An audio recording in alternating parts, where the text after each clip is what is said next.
Hello everyone and welcome back to another episode of Pseudo's Crochet and More. This is your host Crystal. Today is going to be about Crochet Nation newspaper. I did get this in the mail a couple days ago. Probably was in there longer than that, but I don't go every day to check my mail, which I know is a bad thing. But this is issue 11 and some great interesting stuff on here. I'll show you the top part because the bottom part has my address on it. If you want to send me anything and want to know my address, send me an email. You don't have to send me anything if you don't want to. But these are some of the patterns in this month's newspaper. It's a pretty cool corner-to-corner pillow here in the chair. There is a Pokemon squares. When I saw that, I thought of who I thought they might be from, but they're not, so we'll get into that. And then there's a Crochet the Yayoi scarf. It looks like, I'll show you a better picture when I get into the newspaper here. It's tapestry crochet, maybe. Page 7. Okay, so there's information about tapestry crochet traditions from around the world. Yep. Right. So to start it off, we've got the recommended book, which is The House of the Carillion Sea, and then a podcast called Happier with Gretchen Rubin. It tells you a little bit about that. I'll show you this stuff here in just a second. The movie is called Little. The TV show they have in here this time is called The Midwife. And an album, Folklore by Taylor Swift, which kind of threw me for a loop, I guess you could say, because that's just, I was not expecting that.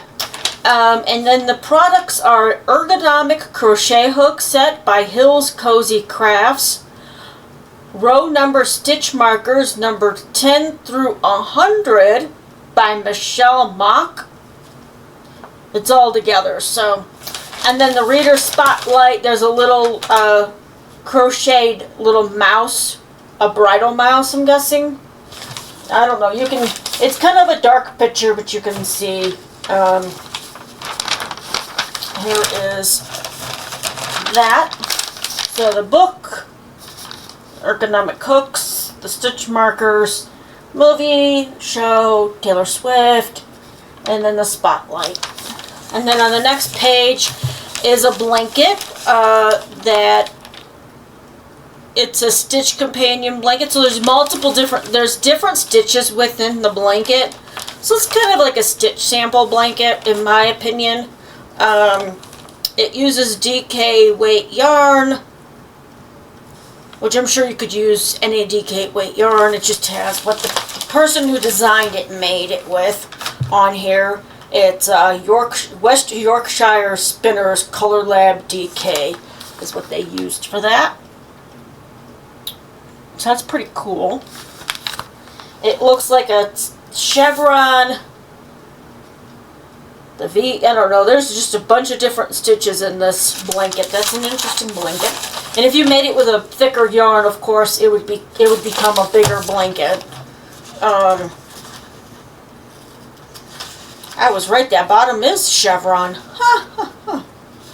Just interesting. Alright. And then the next thing here is Pokemon squares. Which, when I saw that, I thought maybe they reached out to Jada and Stitches, even though they're in Canada. She's in Canada. She does have a Pokemon granny square that uses Pokemon stuff, but I will show you that without hopefully showing you too much of. And this one was designed published by David and Charles Publishing, designed by Ira Rott, experted, I don't know, from Pokemon Crochet Squares. So she must have a book with all the different squares in it, and they do have a couple different ones here. So they've got the Pikachu square, and they have the Pokeball square on the next page. Yep. Now I'll just show you what that looks like here.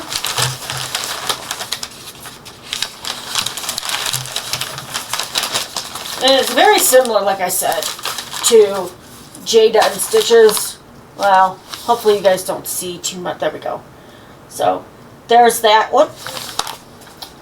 And they have craft 36 cute Pokemon squares with clear step-by-step patterns perfect for blankets, cushions, and accessories with guidance suitable for beginners and experienced crocheters alike. It's a fun way to turn your favorite character into cozy creations. Scan the QR code on page 2 for a link to the book, which I'm sure you can get it on Amazon or Barnes & Noble.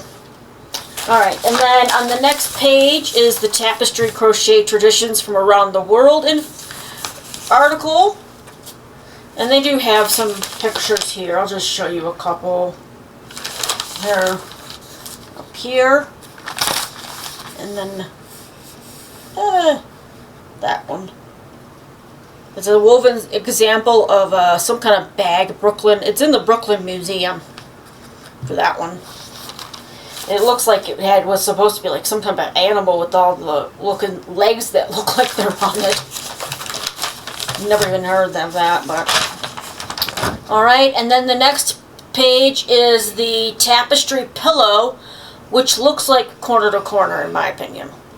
And but it's not, apparently. It is actually tapestry crochet. And now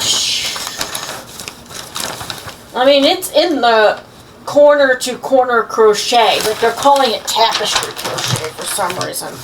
And maybe that is actually a style of crochet.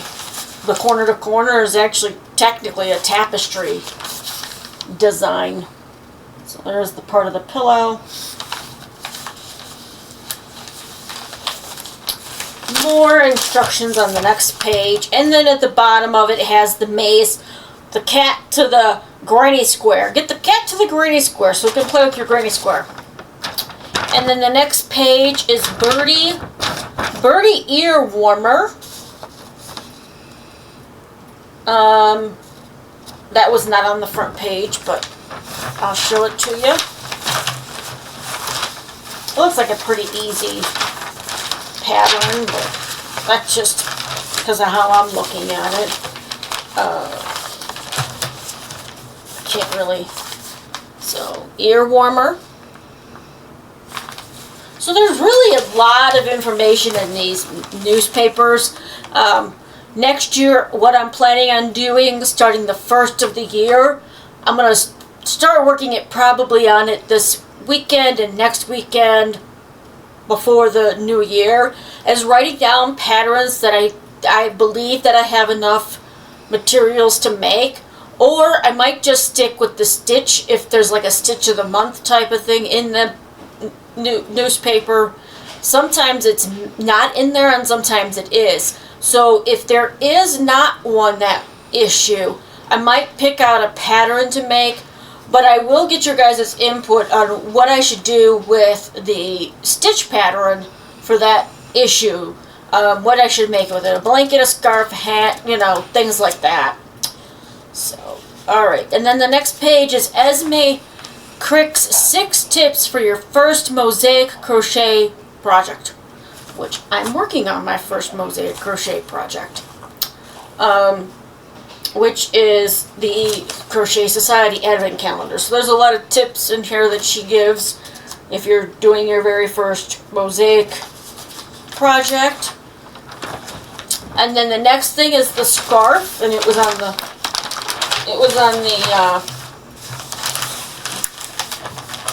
front page. This is another one.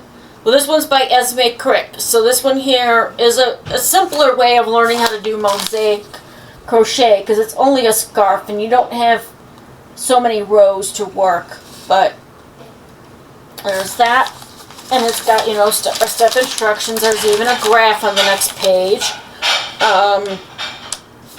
Now there is different types of mosaic. There's the mosaic overlay, mosaic interlock, I do believe. There's a bunch of different ways to do mosaic crochet.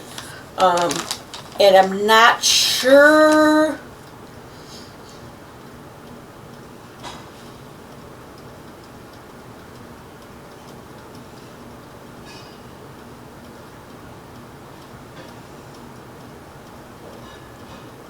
And it gives you, she's got tips on here too when you're starting and how to know how much yarn and stuff that you need as well.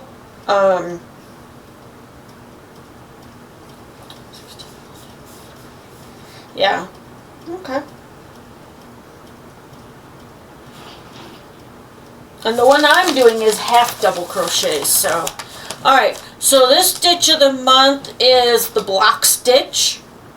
It looks very similar to the granny stitch, but it is different. I don't know how I'll show this to you guys without showing too much, because I can't really show here. I'll just, alright, I don't know how to do this now.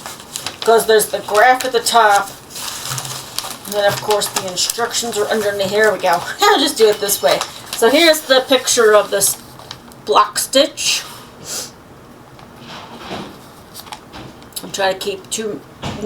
I'm trying not to put too much information up there. Okay.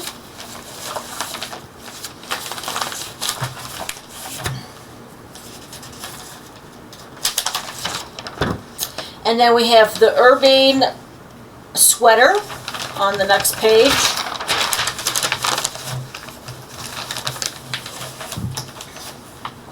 Designed by Tammy Hildebrand. YarnCitizen.com. This is a picture of it. Pretty cool. It's going to be a finer weight, I think. Oh no, she used worsted weight. Okay.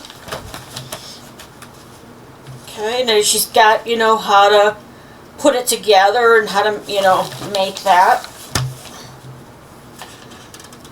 And then we have the word ladder, of course.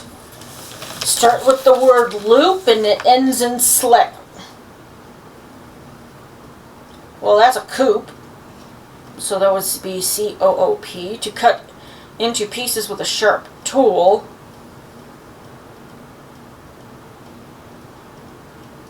A place where goods are sold.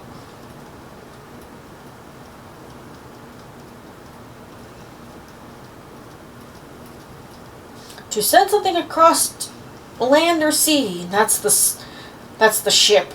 That's ship. That's going to be shop. What the heck is the... So, you only change one letter at a time. So, a pen or enclosure where chickens live, that would be a coop. So, it'd be C-O-O-P, next down from the loop. To cut into pieces with a sharp tool.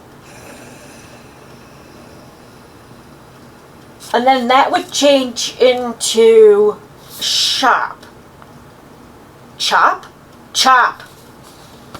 Chop. Chop. Shop.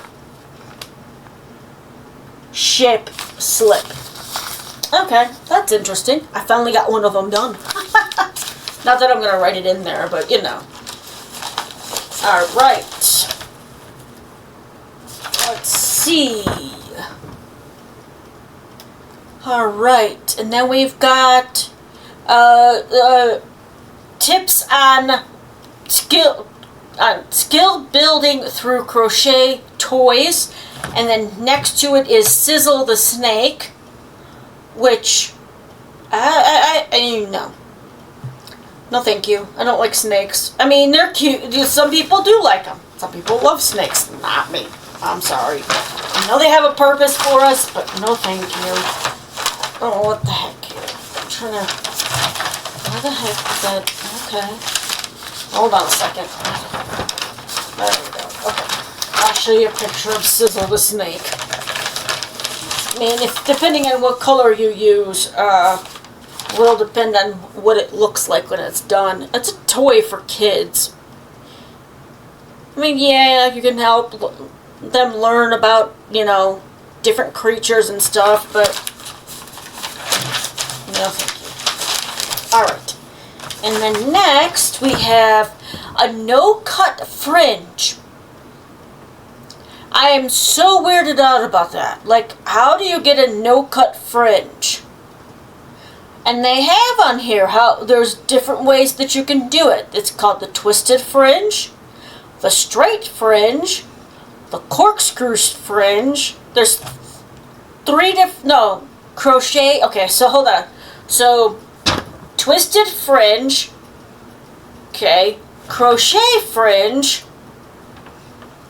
straight fringe, and corkscrew fringe.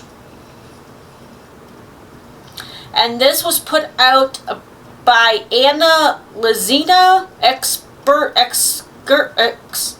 excerpted. I don't know. It was taken from. I've never seen. So sorry if I'm saying this word wrong, but from Crochet Secrets from the Naughty Boss. So you can look that title up if you want to look to see where you can purchase that from. And it does. It gives you pictures. I'll show you the top one, which I think is the twisted fringe, which is like, it's weird.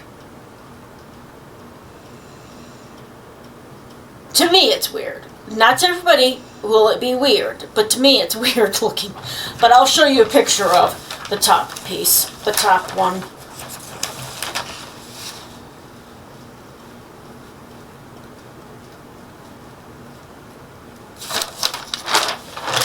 Okay.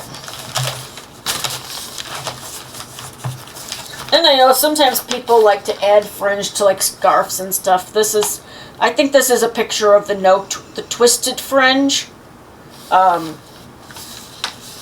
They have, you know, pictures of the other ones too, but it's with the steps on how to do it. So, all right. And off to the side of that is the crochet astrology. So I'm a Capricorn. It says, use your steady hands and superhuman planning to make a gift for a loved one or yourself. Play around with the Pikachu square, page 5. Whether you're making a blanket or pillow cover, you're bound to put a smile on someone's face. Now, I really wonder, my husband's a Leo. You feel the need to make a statement and show off your talents. The urbane sweater, page 14, looks so professional. People will gasp as you say it's handmade. A grand entrance in garment form. That's pretty cool. Alright, and then the 20th. Okay, so Taurus. I have people that have this one too. So cozy comfort is your love language. Don't be afraid to speak it by making the birdie ear warmer, page 10. This is pure practical bliss, warm, cute, and built to last. It's everything you value. So, that is kind of cool that they do this. I don't really believe in horoscopes, but with it being a crochet astrology, it kind of gives it a little bit more to it. I don't know if I would actually try that. I mean, I might, because I have been thinking about making my nephew a Pokemon blanket, but I don't know if he really likes Pikachu. But there's also the book if you want to make other characters. Alright, so on the next page, Building with Yarn, Sheila Klein on what architecture can teach textile arts. There's a lot of different things in here, Dressing the World, where architecture meets crochet. It's really interesting. That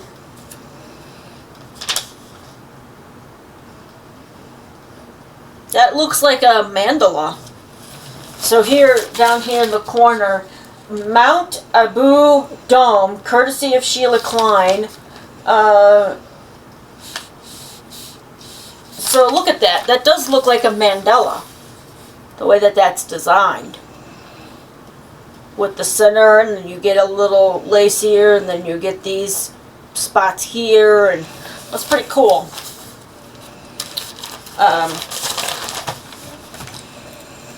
Let's see.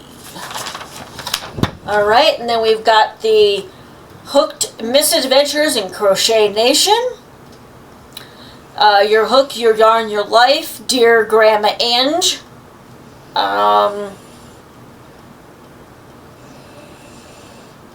Somebody asked about tapestry. Maybe that's why they did a little bit more into tapestry this time.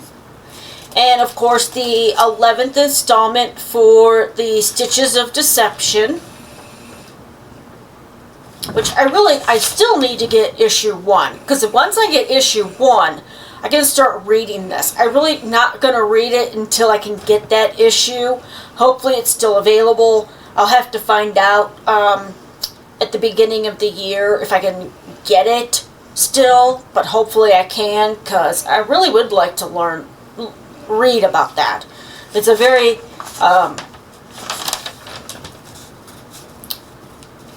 unique idea to have, you know, a continuing story from the very first issue, and it keeps going through all the issues. I don't know if when that ends, if they'll do something else, or if that'll be just it. But then again, you know, you just never know. Alright, so on the back, as always, there is the crossword puzzle. I've never been good with crossword puzzles. Even if the clue is a good clue, I still have trouble figuring that out. And sometimes I'm just not. I never was into those types of puzzles. I like word searches, and yeah, word searches, cool. But crochet, or not crochet, crossword puzzles, not so much. So that's going to be it for this. Keep a lookout. The 1st of January. I'll probably pull it before then, but have it recorded and uploaded for January 1st. I know it'll be the new year, but that Saturday is my wedding anniversary, so I'm trying to get as much as I can done before that weekend, so I can spend it with my husband, unless he's out there with his motorcycle. I don't know.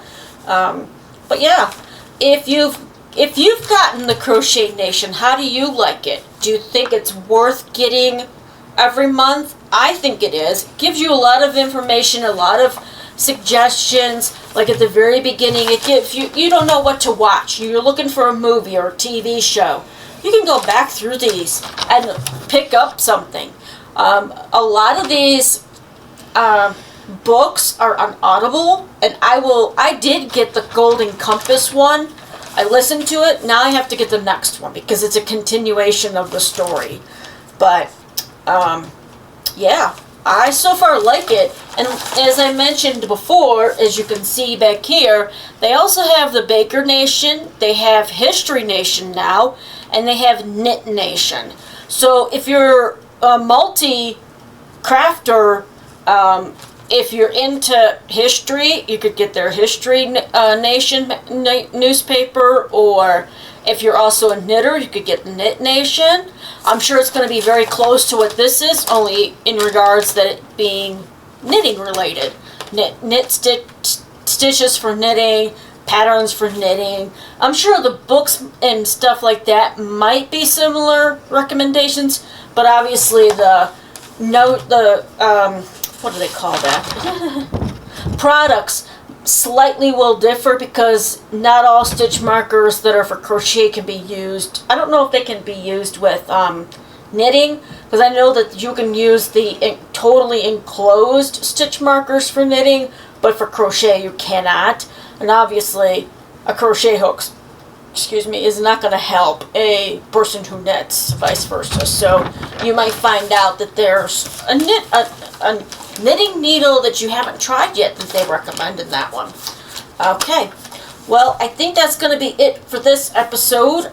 If you like today's video and haven't already subscribed, please go ahead and hit that subscribe and then a notification bell, so you're always aware of when I put out new content. And if you could give me a thumbs up for this video, that'd be great too. And again, if you've thought about getting this, it's really, I think it's a good deal for me. It may not be for everybody, but it's nice to get my own newspaper in the mail. So, and Brownie's back there snoring in her chair. So, alright, well, until next time, I hope you all stay safe, stay warm or cool, and stay crafty. Bye-bye.